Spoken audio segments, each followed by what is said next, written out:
Ikinatuwa ni Pangulong Ferdinand Marcos Jr. noong Huwebes, March 14 ang desisyon ng gobyerno ng Czech Republic na taasan ang kota para sa mga manggagawang Pilipino na papasok sa kanilang bansa simula sa Mayo 2024.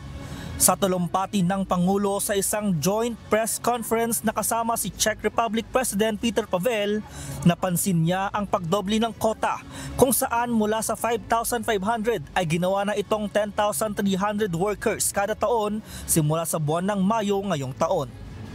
Noong 2018, pinapayagan ng Economic Migration Program ng Czech ang pananatili ng mga manggagawang Pilipino sa bansa sa isang taon na kota.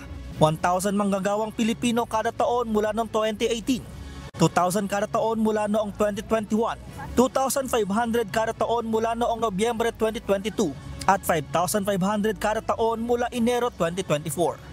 Inanunsyo ng gobyerno ng Czech Republic ang karagdagang pagtaas sa kota para sa mga manggagawang Pilipino ay mahigit sa 900% ang pagtaas mula sa unang kota na 1,000 kada taon noong 2018.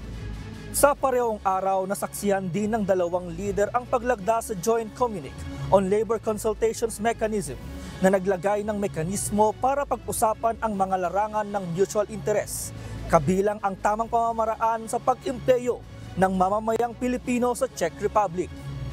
Val Onia, humahataw sa balita ngayon.